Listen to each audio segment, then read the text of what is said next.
Hi, I'm Paul Germain. Welcome to another session of Smart Boating. You know, we've done a variety of shows over the years on things like navigation or piloting, mooring, anchoring, all over the map. And today we're going to take a little different side road, and that side road is going to take us down into the art and science of wooden boat building. Now, there aren't many shops like that in the U.S. anymore, but today we're at Lowells Boat Shop in Amesbury, Mass., and we're going to get a tour here and see how wooden boats are built these days. And to guide us on that tour is Graham McKay, the Executive Director and the Master Boat Builder. Graham?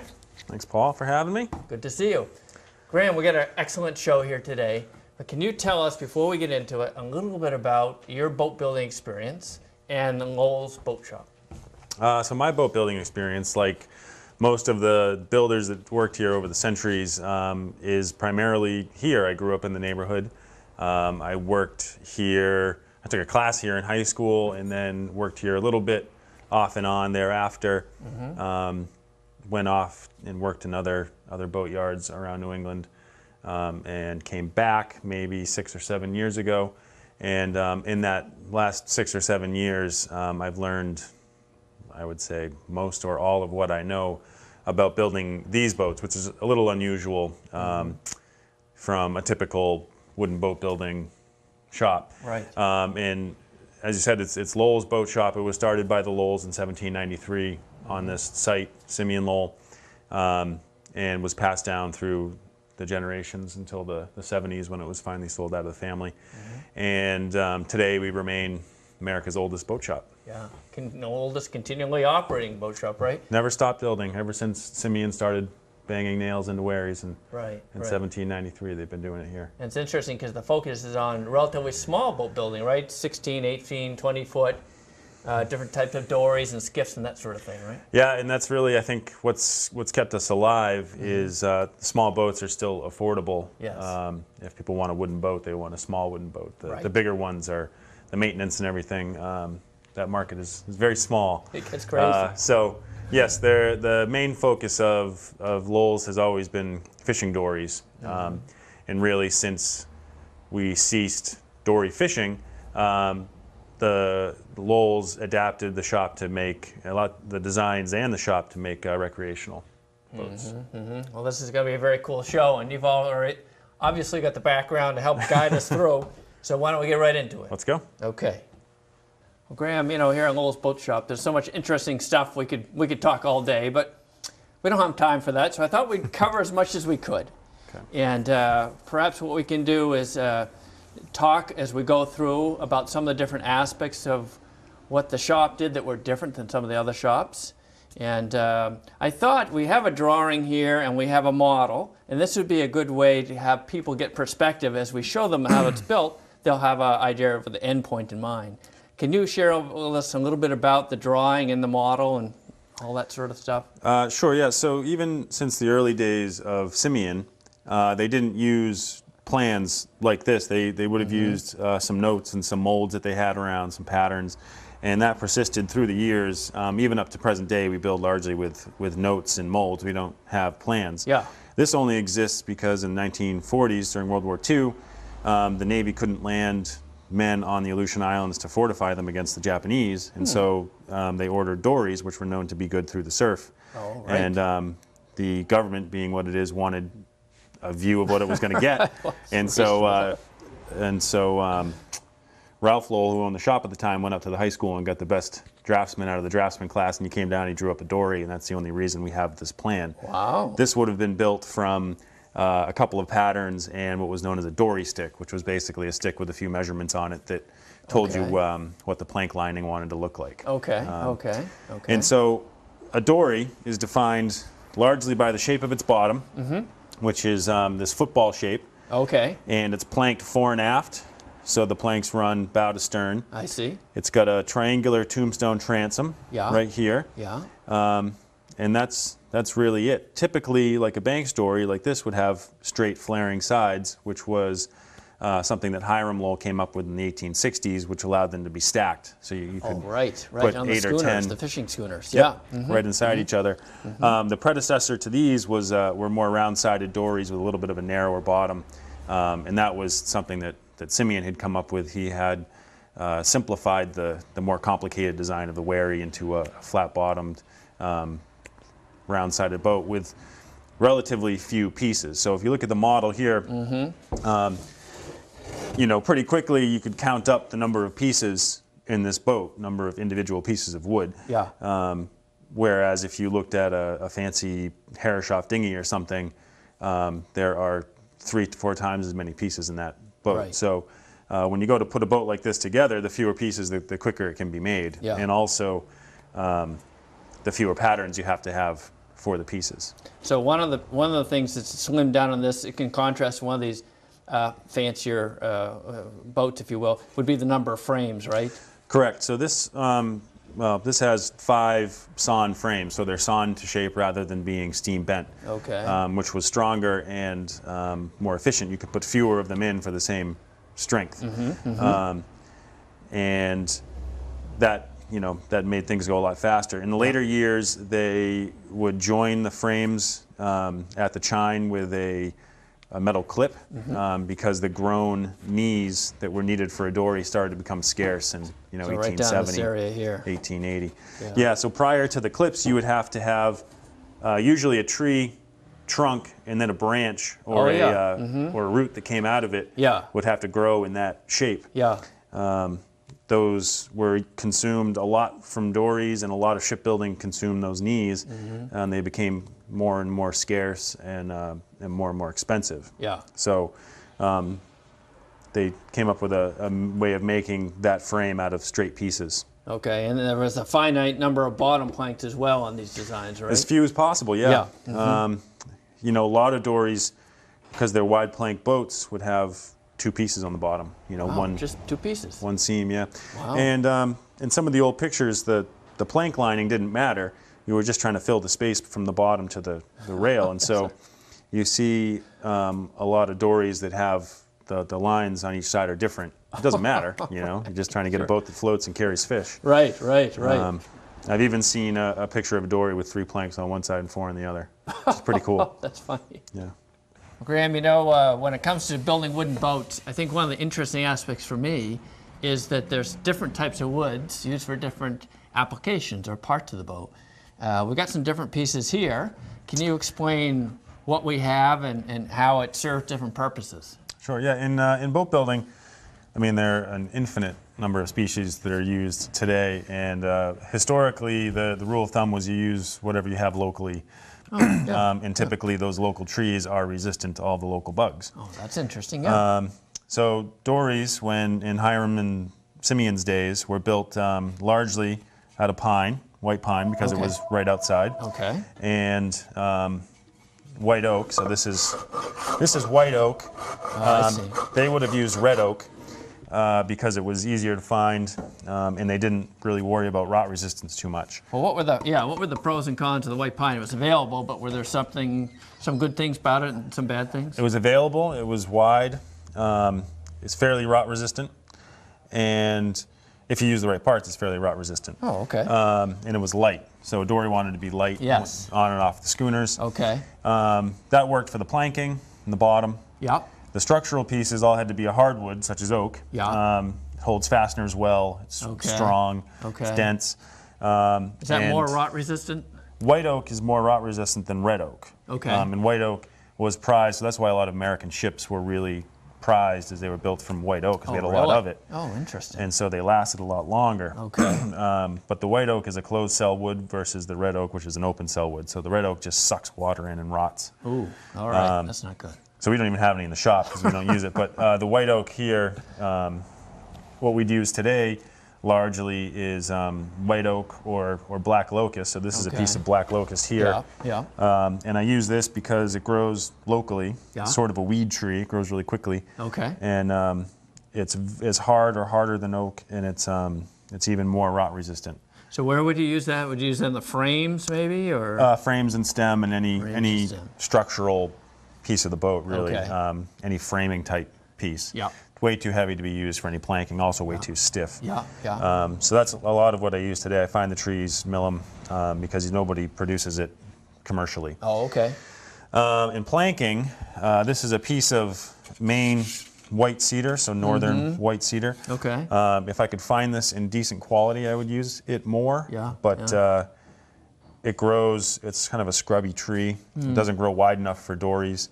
And when you get it, it's usually full of knots and full of stain. Like a blue stain is like a fungus that's already starting the wood to rot.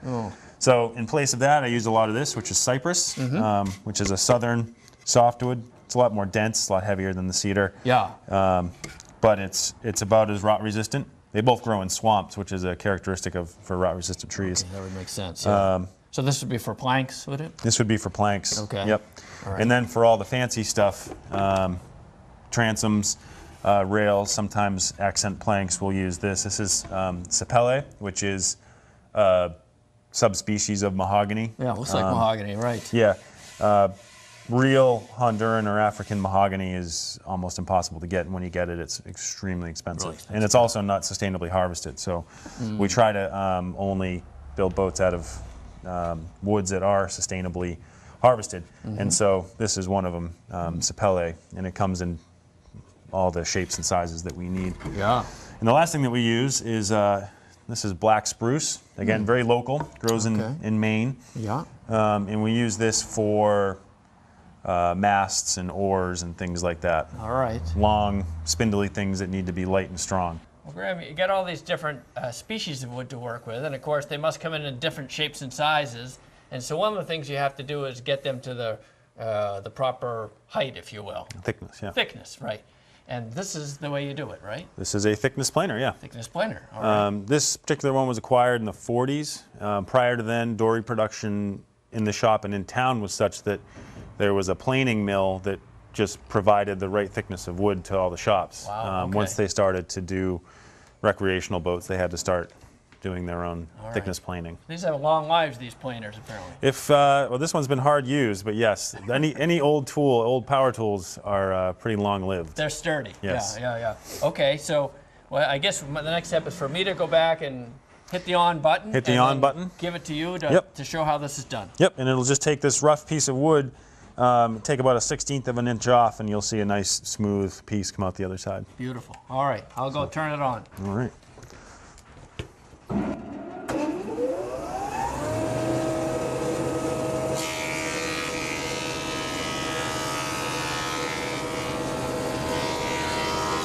Graham, once you've selected the proper wood and you get it to the right thickness, now you've got to cut it into a variety of different shapes and sizes, right? Because you've got the bottom, you got certain wood shapes there, you got the hull, you get all sorts of different things. So the table saw is your friend in this one, right? Table saw is the most efficient way of cutting out planks. So the planks on the sides of a boat are all different shapes, and the edges all have curves that taper as they go to the edges, somewhat complicated shapes. Not like a house where everything's a 90-degree angle, right? Exactly, which the table saw is good for doing. Yes. But here the primary use, we have a long outfeed table, is for cutting out planks very, very quickly. Yes, yes. Now, how do you figure out these things, like you say, the tapers and so on? Is that something you calculate out, or is it more by eye typically? Or? It's largely by eye with a few reference measurements. Okay. So you'll have what are plank heights, basically heights up from the bottom for the top edge of a plank. Okay. And once you get that, you'll take a batten, which is a long, flexible piece of wood, and you'll bend it around those points and get a nice sweeping curve. Yeah. Yeah. And the bottom edge of the plank is determined by the one below it. So you basically trace the top edge of that on. Right, okay. And up you go. So we've put on this plank here, you and I just took a batten and made a nice fair curve on this, so I can demonstrate how you can quickly cut a sweepy line on the table saw. So. Yeah.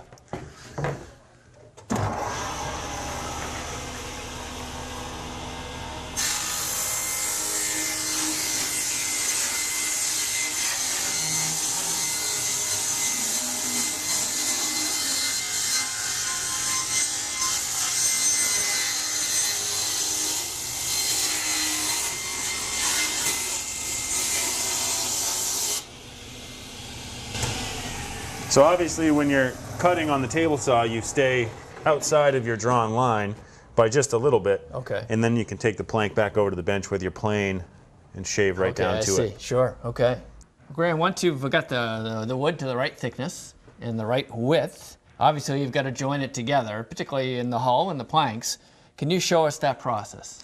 Sure. So dories are built using lap strake planking, which means that the planks overlap at the seams rather than butting up against each other. Yep. And so I've laid out here, and got an example.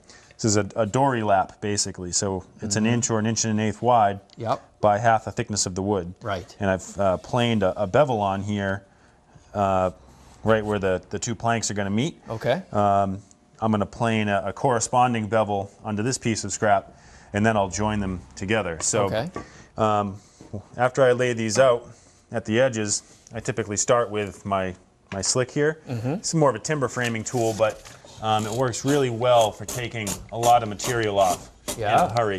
Wow. And normally, like I think back in the production days, they would have largely done this with a draw knife, something like that. And I still will teach it that way in traditional classes, but I've found that the slick is quite efficient. But it is a roughing tool, and that's still pretty rough. I'll go back with my plane and just quickly fair it up and clean it up so that I get a nice flat bevel that will mate to the one that's on the, we'll call it the piece of plank right there. Okay, nice sharp tool makes things go much smoother, I guess. Oh my goodness. So there's your finished dory lap. All right. And nothing goes in between these laps when you fasten them.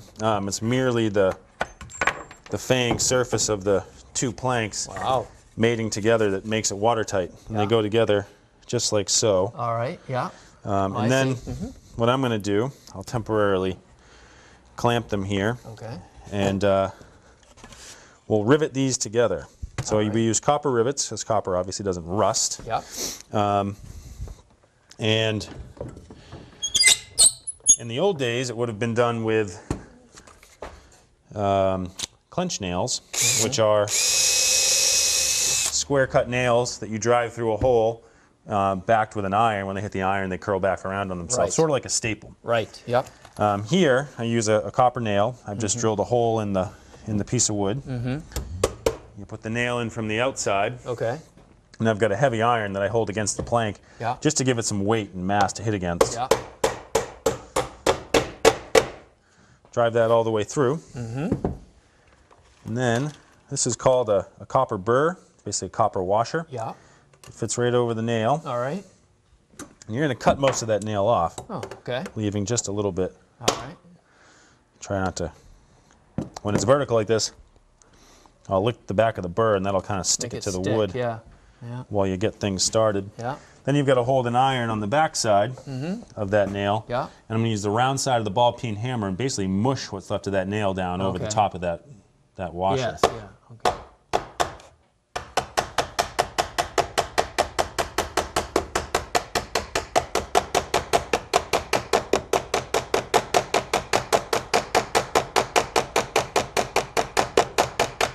What this does, as I'm doing that, it's obviously creating a fastener between the two planks, but it also is pulling the plank seam together. So it's making it tighter and tighter as I rivet. Interesting. And now that right there, if you were to put water on it, it wouldn't get through there at all. Beautiful. Nice and tight. Nice. And strong. Nice. Well, Graham, you know, one of the things that I thought was so interesting about this shop was the fact that it didn't really focus on drawings and blueprints, but rather focused on the use of templates and assembly line type techniques. Can you talk a little bit more about that and show us how this is an example of that? Yeah, it certainly was, and still is, less to an extent now, a production shop. So they're building a lot of the same boat over and over again. A lot of the processes were patterned out, streamlined. And so one of those things is patterns for almost every part of every boat, with the exception of the planks. So what I've got here is a pattern for an outboard skiff, 13-foot outboard skiff, and around the walls are patterns hanging everywhere for all of these boats. So it makes it really easy for your wood selection. You grab a pattern, you find a piece of wood that's got the right sweep or whatever, and all you've got to do is trace out the necessary patterns for each boat. Yeah. It helps you work around wood defects, things like that. Oh yeah, right. And you end up with a nice frame piece. Yeah. From there, you just flick on the bandsaw. All right. I'll step back a little bit. And the bandsaw helps you cut curves, tight curves, things like that. And these frames are fairly curvy. Yeah. So.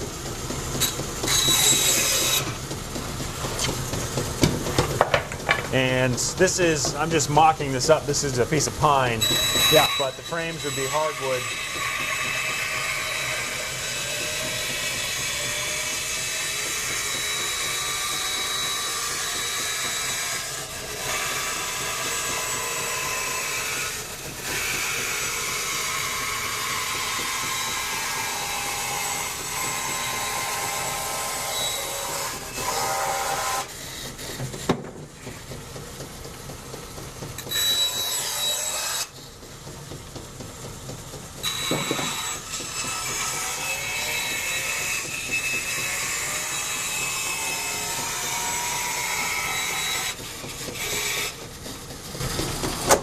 Well, Graham, you know, in the few wooden boats I've seen being built, they oftentimes will work on the bottom first and then they flip it over. Now you've got kind of an elaborate structure here, keeping this one in place. How do you guys do it here?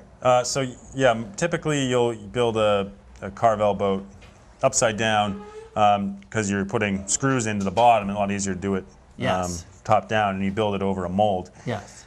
Here, the mold becomes part of the boat. So you start with the bottom, you lay out the bottom, you cut it out, Okay. and then you make up these frames and attach them to the bottom, and those frames essentially become the mold. Right. This boat has rocker. All these boats have some degree of rocker, which is fore and aft curvature in the flat bottom. Yeah.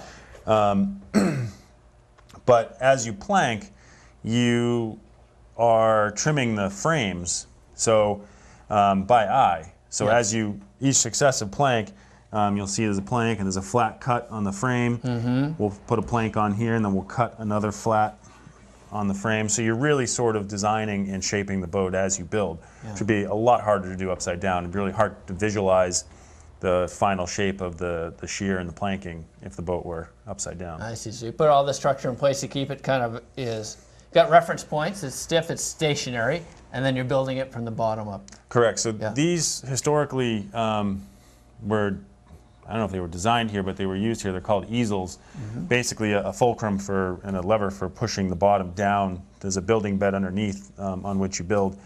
And this boat is so wide, a lot wider and bigger than most that we do. So we've got all this cross bracing here to the frames to keep it from racking and warping when you plank. Right. So nice to have a shop with a low ceiling and lots of wooden beams to attach things to, but you really don't want your boat, once you've got it all set up, to end up warped. Right. So you just build it all the way up from here. This is the... Yep, it never goes upside down except for the end when you turn it upside down to trim the planks off at the bottom. Mm-hmm, mm-hmm. Well, Graham, once you built a boat out of wood, like you do here every day, you've got to finish it off. And there's different ways you can finish it off. You could finish it off with fiberglass, you could finish it off with paint, you could finish it off with varnish. Do you use any of those or all of those in different applications, or how does that work? It runs the gamut, really, from fancy varnish like that you have in your hand to we even sent traditional boats out that have just been oiled. Really? Which is very, one of the most traditional finishes. It's very traditional. Here you said once you finish the boat, but this one's actually getting varnished as you go. So, okay.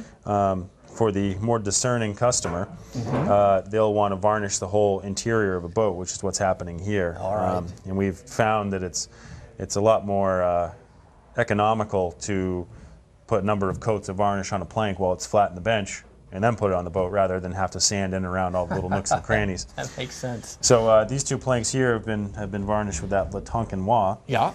And then down low, you'd mentioned fiberglass. So most of these boats get used on and off of trailer. Right. And a traditional boat would have to take some time in the water to take up or swell up to be watertight. Right. And most people these days don't want to wait for that to happen. No. Nor do they have waterfront to keep a boat in the water. So Yeah. we'll fiberglass most of the bottoms of the boats that we build. And so Oh, yeah. in recent years, I've taken to making the garboard plank, this plank here, Yeah. and then coating it with fiberglass and epoxy before putting it on the boat. Okay. Same with the bottom of the boat. This is blocked up out of cedar. It's been made, cut out, and then coated with fiberglass and epoxy on the inside. Okay. So this whole structure here has a layer of fiberglass and 2 layers of epoxy on it. And you're basically you've got a hard shell wood core fiberglass boat below the first plank, Yeah. and then a traditional wooden boat above. So that gives you a nice longevity. And do you have to use any special paints or special varnishes, or just high quality stuff off the shelf type of thing? We use, well, this is a special varnish. This was a linseed oil based varnish, which works really, really well. And there's actually very little prep you have to do in between, which is nice. Oh, okay. For the paints, we typically use Kirby Paints, and it's a company that's been in New Bedford since the 1840s, making marine paints. Family-owned business still. So we like to support them, but they also make really nice marine paints. Oh, yeah. Well, Graham, it's hard to believe, but it's time to wrap up the show today. And we've covered a lot of ground in terms of, the art and science of building small wooden boats. Is there anything you'd like to add to the show before we wrap it up? Just that we are still an operating boat shop, so we do still produce a number of boats a year for customers. In addition, we're an educational institution. So these kids behind us here are high school students who are here as an apprentice program to learn to build these boats. We have a full museum downstairs dedicated to our own history and the production of these boats. And we have a number of member events every year, including a lot of these boats in the water in the summer for people to come row. So basically, if you've not been here, come visit. Great. Now, do you guys have a website? We do. It's not as good as it could be, but it's informational at least. Sure. And it's www.lowellsboatshop.com. And find us there. You can email us, get in touch. Right. So even if they weren't local, they could give you a call if they're working on a project, they want to learn something about building a wooden boat. You guys are a resource for pretty much everyone to touch base with, right? It seems as though we are, yes. Right. We get calls all the time. I'm trying to do this, I'm trying to do that, how do I do it? In addition, we do hold classes, so if anyone's, if you can drive here and take a class, we welcome you to do that too. Excellent. Well, Graham, thank you for joining me. Thank you, Paul. Thanks for coming again. And thank you, Smart Boating viewers, for joining us. If you have any questions or comments, go to our website, www.smartboatingus.com. I hope you're coming back again soon.